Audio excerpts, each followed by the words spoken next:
If you can't preach like Peter, if you can't pray like Paul, just tell the love of Jesus and say he died for all. You could count on Bob. And when I was in high school, we counted on Bob to be there for the youth ministry. If we needed another chaperone, he was there. If we needed another driver to get the youth to the bowling alley, we knew he'd be there in his van driving us all. He didn't say much, but when we went on a mission trip, he was one of those who brought extra tools and one you could count on to hold a ladder while you were hammering nails into the wall. When I was in high school, I didn't pay much attention to Bob. When I told people about the youth program, I talked about the youth minister who shared some dynamic messages. I thought of the chaperone who always had a silly song for us to sing on the bus. We rolled our eyes, but we sang along and we even had fun singing.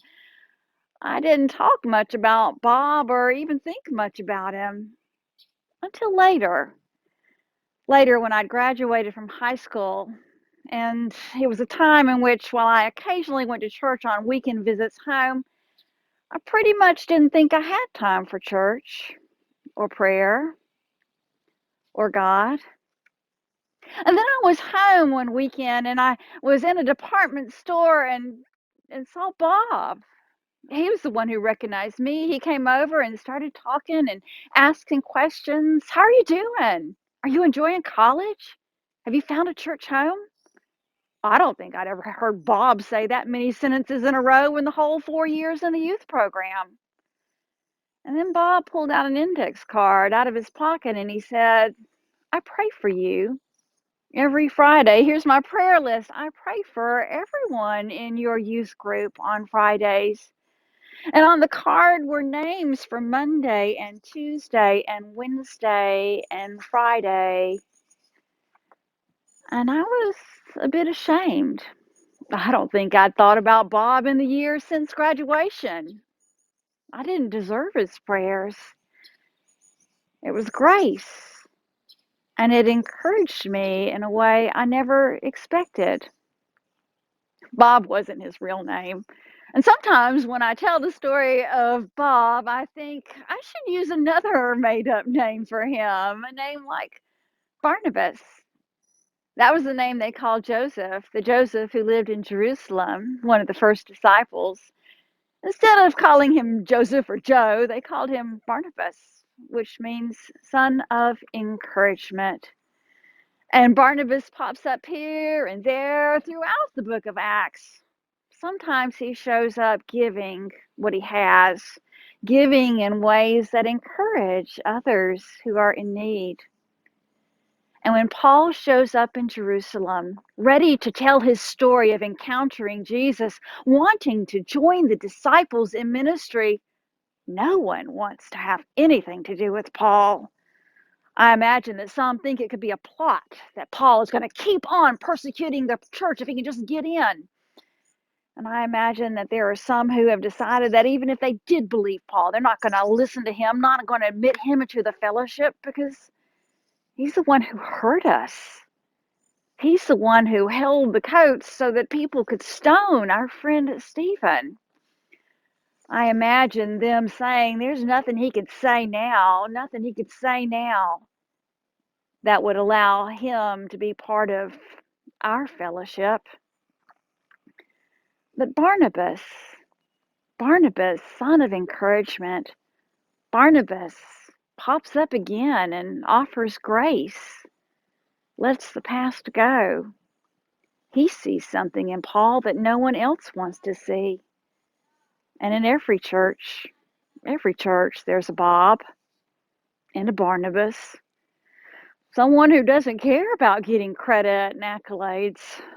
They just want to make sure that stuff gets done, that people are heard, because that's one way people know God's love. I asked Reverend Woody Roberts, who served in the South Georgia Conference, Woody, did you know anyone like that? Someone who encouraged, someone who served without wanting anything in return? As we continue our journey through Acts, we're looking at today's lesson, which is saints on the fringes. That was a puzzle for me at first until obviously reading the scriptures and all those personalities come to mind. And I began to think of and was asked by Pastor Cyndi to take a look at persons or person in my life that had been one of those kind of individuals. Never wanting to call attention to himself or herself, but just people that got the job done. It didn't take me long. In fact, immediately said to wife Cyndi, I think I'll talk about Bernie. She agreed Bernie would be a great idea. Because Bernie was that kind of guy that didn't want any fuss made or didn't want any kind of extraordinary kind of notice or notoriety or thanks or whatever. He would just get the job done. We met Bernie when we moved to a church, and Bernie was the chairman of the board of trustees, but his specialty, he called it, was being the parsonage representative to the family in the parsonage. The first time I met him, he started walking toward me. I extended my hand for a handshake, and he walked past me and hugged my wife. And they were best of friends forever, because he was the one that reminded us that the parsonage, although the property belonged to the church, it was to be our home. It was to be our place, to make it our home, to live as a family in that place. Bernie was willing to do anything for anybody and never would take any kind of praise or thanks. He was just a solid guy who had spent his life serving and giving to other people. I remember calling him in one day when I saw him in the kitchen at the church and said, "Can we talk for just a moment?" He jokingly said, "What, am I in trouble?" And I said, "No, we are." He said, "What do you mean we are?" And I said, "We, the church, because we've made a bad mistake, because we've taken you for granted." I said, "I see your car here at the church early on Sunday mornings, knowing that you've got the doors unlocked, the heat or the air conditioning on, the lights are on, every classroom, everything in the sanctuary is ready to go. And we come in and we all do our parts and have our participation, and you've done all the work." He said, "You don't owe me an apology. That's my." I said, "I know. You think that's your job and your responsibility." He said, "No, that's my joy." He was that kind of guy that wanted to do. He loved God. He loved his church family. And he loved his nation. He was the guy that would give flags to little boys and girls, or give American flags to businesses, or you had a flagpole, you needed a flag. He was the go-to guy, because he cared and loved about the God that he had served. And so when we think of all of those blessings and things, yes, Bernie didn't do a whole lot to call attention to himself, but everybody knew Bernie. He would sponsor and call for a spring cleanup day at the church, and people from all over in different walks of life in the community would come and work, because they knew Bernie would be there and he would be working hard also.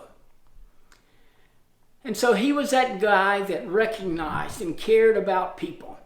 I would jokingly say to Bernie a lot of times, "Well, you do everything around here but preach, so next Sunday," and he'd say, "Whoa, I don't do that. I'm not a preacher." And that was our running joke for 5 years. One Sunday toward the end of our time there, we already knew that we would be reassigned. I said to him, "Okay, I need you to preach next Sunday." He said, "Not me. I'm not your guy. I'm not a preacher." I said, "Bernie, I've seen and heard you preach all over this community, throughout this church, with your heart, with your hands, with your eyes, with your feet. You preach, and you're good at it." I'm convinced that even as we go through these difficult times currently, I'm recognizing more and more that churches are filled with ordinary people doing extraordinary things. And those are our blessings. In the midst of our discomfort, there are those people who don't want to be called out for attention or for praise or for honor. They just want to do that which gives them joy. Thank you. Thank you, Bernie. If you can't preach like Peter, if you can't pray like Paul, just tell the love of Jesus and say he died for all. It's easy to look at the book of Acts and think that this is the story of the Holy Spirit working through great people like Peter and Paul. The first half of Acts seems to focus on Peter. He preaches to the crowd at Pentecost, and he preaches to Gentiles like Cornelius. He heals a lame man outside of the temple gates. And then the book of Acts seems to turn to Paul. He sees a vision as he travels to Damascus, turns to Paul, who's so confrontational that believers help him to escape the crowd out of Damascus by putting him in a basket and lowering him over the city wall. Paul, who travels on journey after journey, planting churches in Ephesus and Philippi and Colossae. I don't know about you. I'm not Peter. I've never preached a sermon that brought 3,000 people to Christ. I don't know about you, I'm not Paul. I didn't have this dramatic conversion experience where a bright light knocked me to my knees. I'm not Peter. I'm not Paul. But look closely at the book of Acts, and you'll see other saints. A lot of saints. Saints on the fringes, on the edges, and they have something to say too. Some of the saints in Acts are practical, like Tabitha. Maybe she had heard stories of Jesus feeding people and knew that if she was going to follow Jesus, and that meant she needed to be helping those in need of food. She couldn't multiply loaves and fish, but she could show the love of God by sharing the food that she had. And maybe she heard about the time when Jesus had said that if you gave clothes to someone who was naked and shivering, and when you gave clothes and shared with someone in need, you're sharing them with Jesus. And Tabitha showers the community with the clothes that she makes. Tabitha is practical. What size clothes do you need? Do you like bright colors, or do you want something more like a plaid or a seersucker? Are you a tasteful pinstripe kind of person, or do you want something a little bit more loud? Tabitha wasn't. Tabitha wasn't one of the 12. But they call her a disciple too. And the saints around the edges, saints like Tabitha, understand that showing love is practical. Their faith is get her done. Have you ever met Rhoda? When the group is praying for Peter, who's locked up in prison, they're praying inside, and someone knocks at the door. Knock, knock, knock. And they're all praying, do that important work of prayer, praying that Peter would be safe and released from prison.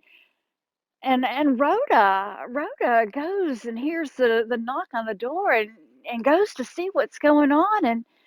And Rhoda listens through the door, and hears Peter explain that an angel released him from the prison shackles, and he walked past sleeping guards to this house where everyone is so busy praying for Peter that they don't even hear the door knock. And when Tabitha goes and tells the group, I hear Peter out there, I recognize his voice, no one believes her. They tell her, you're out of your mind, they say. Go back to praying and help us pray. But Rhoda insists, even when they don't listen to her. And Rhoda insists, you've got to unlock the door. Your prayers have already been answered. And she bugs them and annoys them until they finally get up and see for themselves. It is Peter outside.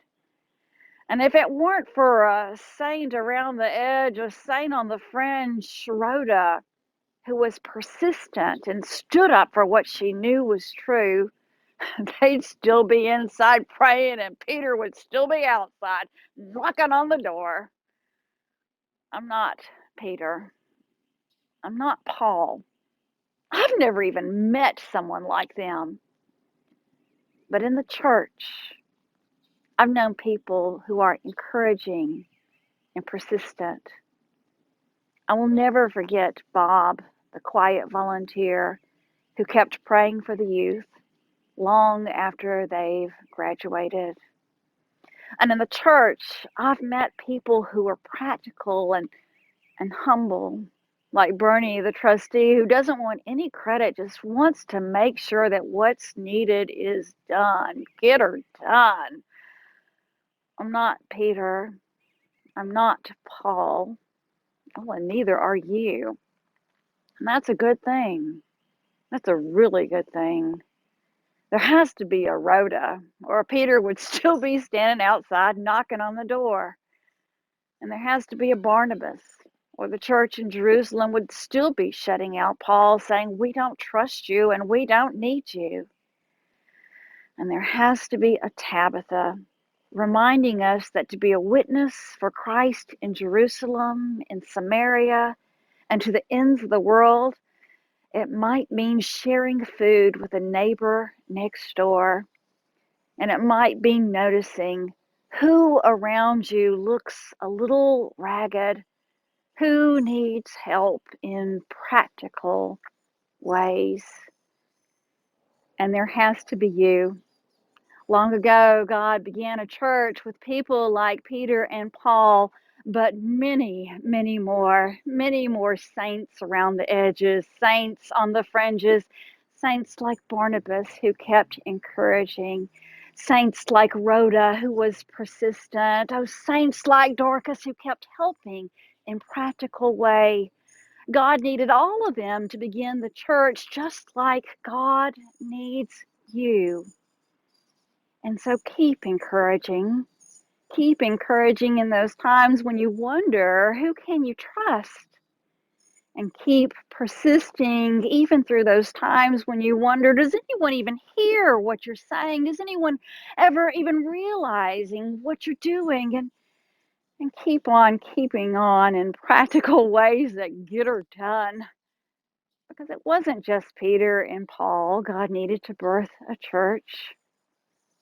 And it's you God needs now in answering Jesus' prayer, thy kingdom come, thy will be done on earth as it is in heaven.